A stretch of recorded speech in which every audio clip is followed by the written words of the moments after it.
How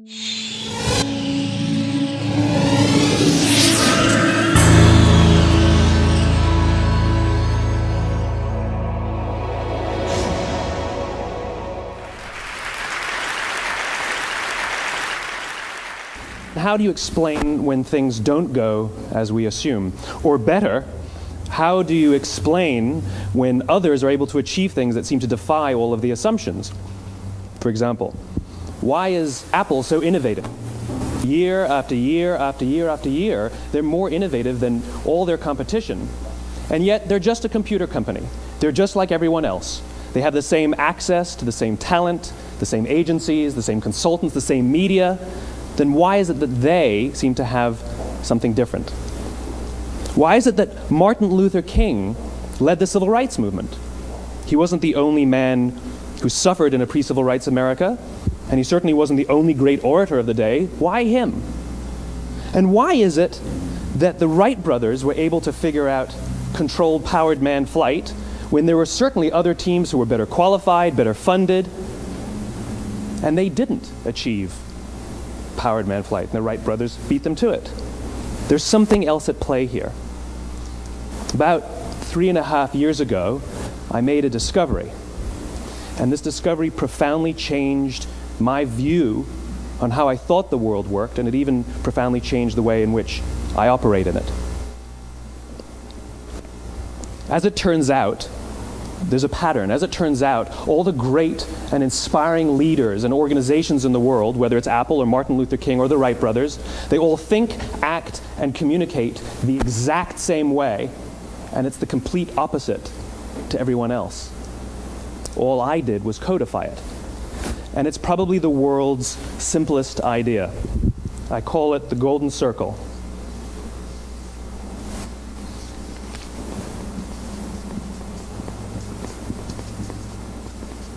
Why, how, what? This little idea explains why some organizations and some leaders are able to inspire where others aren't. Let me define the terms really quickly. Every single person, every single organization on the planet knows what they do, 100%. Some know how they do it, whether you call it your differentiating value proposition or your proprietary process or your USP. But very, very few people or organizations know why they do what they do. And by why, I don't mean to make a profit. That's a result. It's always a result. By why, I mean what's your purpose? What's your cause? What's your belief? Why does your organization exist? Why do you get out of bed in the morning? And why should anyone care? Well, as a result, the way we think, the way we act, the way we communicate is from the outside in. It's obvious. We go from the clearest thing to the fuzziest thing. But the inspired leaders and the inspired organizations, regardless of their size, regardless of their industry, all think, act, and communicate from the inside out. Let me give you an example. I use Apple because they're easy to understand and everybody gets it. If Apple were like everyone else, a marketing message from them might sound like this: we make great computers. They're beautifully designed, simple to use, and user-friendly. Want to buy one? Meh.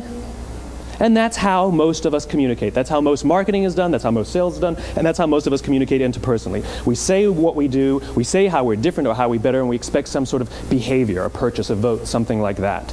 Here's our new law firm.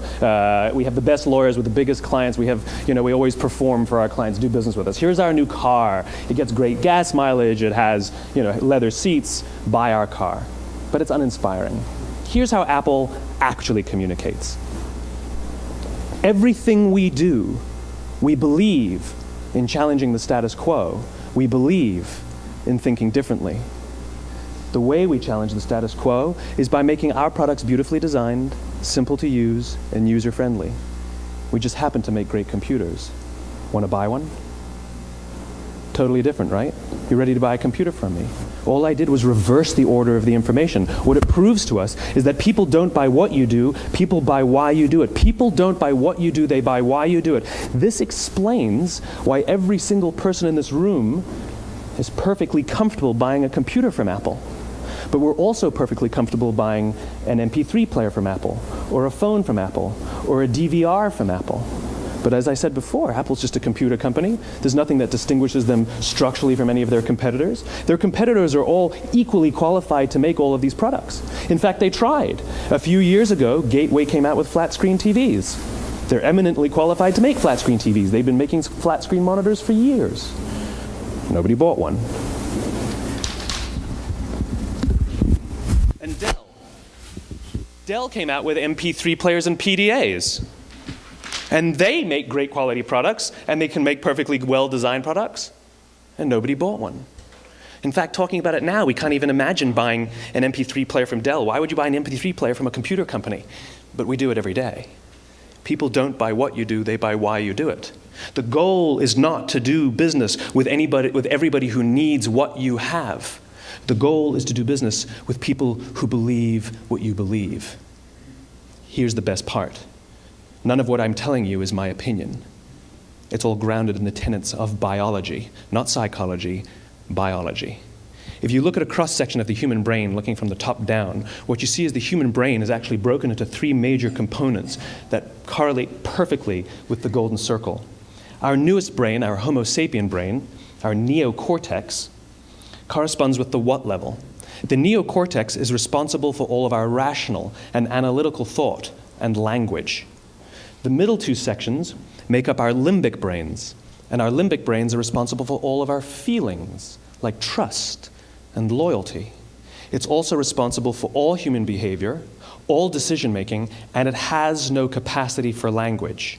In other words, when we communicate from the outside in, yes, people can understand vast amounts of complicated information like features and benefits and facts and figures. It just doesn't drive behavior. When we communicate from the inside out, we're talking directly to the part of the brain that controls behavior, and then we allow people to rationalize it with the tangible things we say and do. This is where gut decisions come from. You know, sometimes you can give somebody all the facts and your figures, and they say, I know what all the facts and details say, but it just doesn't feel right. Why would we use that verb? It doesn't feel right. Because the part of the brain that controls decision-making doesn't control language. And the best we can muster up is, I don't know, it just doesn't feel right. Or sometimes you say you're leading with your heart or you're leading with your soul. Well, I hate to break it to you, those aren't other body parts controlling your behavior. It's all happening here in your limbic brain, the part of the brain that controls decision-making and not language. But if you don't know why you do what you do, and people respond to why you do what you do, then how will you ever get people to vote for you or buy something from you, or more importantly, be loyal and want to be a part of what it is that you do? Again, the goal is not just to sell people who need what you have. The goal is to sell to people who believe what you believe. The goal is not just to hire people who need a job. It's to hire people who believe what you believe. I always say that, you know, there's if you hire people just because they can do a job, they'll work for your money. But if you hire people who believe what you believe, they work for you with blood and sweat and tears. And nowhere else is there a better example of this than with the Wright brothers. Most people don't know about Samuel Pierpont Langley. And back in the early 20th century, the pursuit of powered man flight was like the dot-com of the day. Everybody was trying it.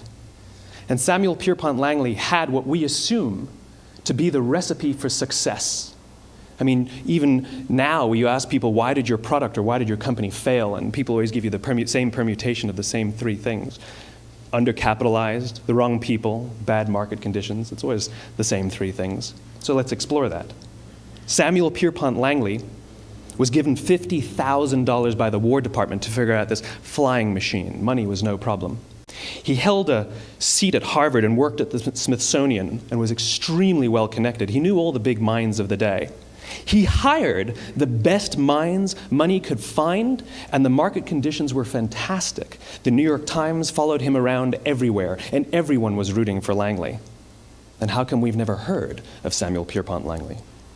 A few hundred miles away in Dayton, Ohio, Orville and Wilbur Wright. They had none of what we consider to be the recipe for success. They had no money. They paid for their dream with the proceeds from their bicycle shop.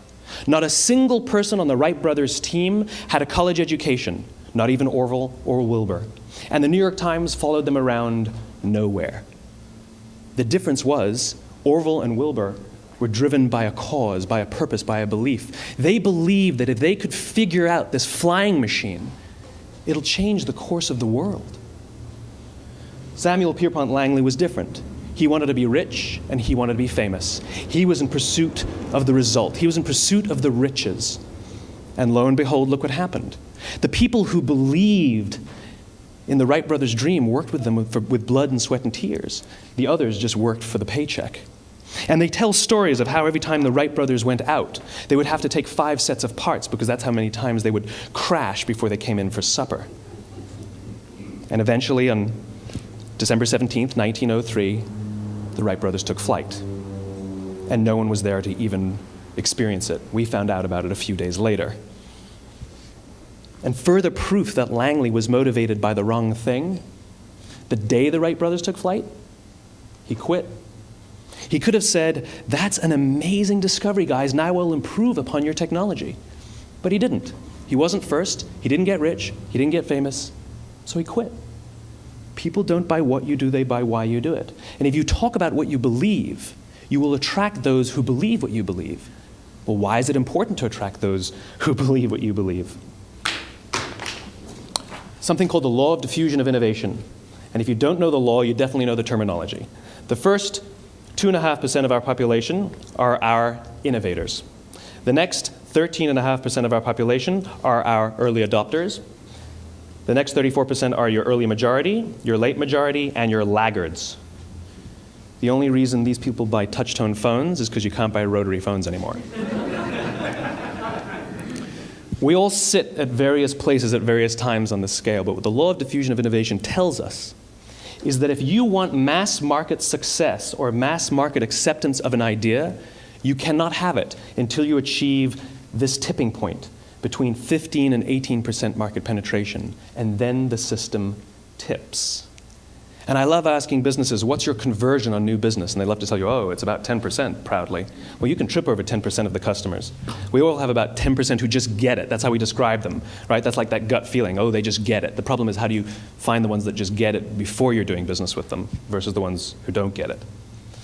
So it's this here, this little gap, that you have to close, as Geoffrey Moore calls it, crossing the chasm.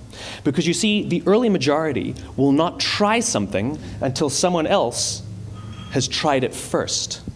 And these guys, the innovators and the early adopters, they're comfortable making those gut decisions. They're more comfortable making those intuitive decisions that are driven by what they believe about the world and not just what product is available. These are the people who stood online for 6 hours to buy an iPhone when they first came out, when you could have just walked into the store the next week and bought one off the shelf. These are the people who spent $40,000 on flat-screen TVs when they first came out, even though the technology was substandard. And by the way, they didn't do it because the technology was so great. They did it for themselves. It's because they wanted to be first. People don't buy what you do, they buy why you do it. And what you do simply proves what you believe. In fact, people will do the things that prove what they believe. The reason that person bought the iPhone in the first 6 hours, or stood in line for 6 hours, was because of what they believed about the world and how they wanted everybody to see them. They were first. People don't buy what you do, they buy why you do it. So let me give you a famous example, a famous failure and a famous success of the law of diffusion of innovation. First, the famous failure. It's a commercial example. As we said before a second ago, the recipe for success is money and the right people and the right marketing conditions, right? You should have success then. Look at TiVo. From the time TiVo came out about 8 or 9 years ago to this current day, they are the single highest quality product on the market. Hands down, there is no dispute. They were extremely well funded. Market conditions were fantastic. I mean, we use TiVo as a verb. I TiVo stuff on my piece of junk Time Warner DVR all the time. But TiVo is a commercial failure.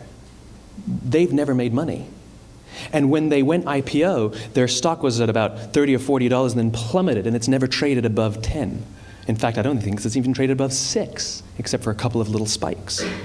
Because you see, when TiVo launched their product, they told us all what they had. They said, we have a product that pauses live TV, skips commercials, rewinds live TV, and memorizes your viewing habits without you even asking. And the cynical majority said, we don't believe you, we don't need it, we don't like it, you're scaring us. What if they had said, if you're the kind of person who likes to have total control over every aspect of your life, boy, do we have a product for you. It pauses live TV, skips commercials, memorizes your viewing habits, etc., etc. People don't buy what you do, they buy why you do it, and what you do simply serves as the proof of what you believe. Now let me give you a successful example of the law of diffusion of innovation. In the summer of 1963, 250,000 people showed up on the Mall in Washington to hear Dr. King speak. They sent out no invitations, and there was no website to check the date. How do you do that? Well, Dr. King wasn't the only man in America who was a great orator. He wasn't the only man in America who suffered in a pre-civil rights America. In fact, some of his ideas were bad, but he had a gift. He didn't go around telling people what needed to change in America. He went around and told people what he believed. I believe, I believe, I believe, he told people. And people who believed what he believed took his cause and they made it their own, and they told people. And some of those people created structures to get the word out to even more people. And lo and behold, 250,000 people showed up on the right day, on the right time to hear him speak. How many of them showed up for him? 0. They showed up for themselves. It's what they believed about America that got them to travel on a bus for 8 hours to stand in the sun in Washington in the middle of August. It's what they believed, and it wasn't about black versus white. 25% of the audience was white. Dr. King believed that there are 2 types of laws in this world, those that are made by a higher authority and those that are made by man. And not until all the laws that are made by man are consistent with the laws that are made by the higher authority will we live in a just world. It just so happens that the civil rights movement was the perfect thing to help him bring his cause to life. We followed him not for him, but for ourselves. And by the way, he gave the I have a dream speech, not the I have a plan speech. Listen to politicians now with their comprehensive 12-point plans. They're not inspiring anybody. Because there are leaders and there are those who lead. Leaders hold a position of power or authority, but those who lead inspire us. Whether they're individuals or organizations, we follow those who lead not because we have to, but because we want to. We follow those who lead not for them, but for ourselves. And it's those who start with why that have the ability to inspire those around them or find others who inspire them. Thank you very much.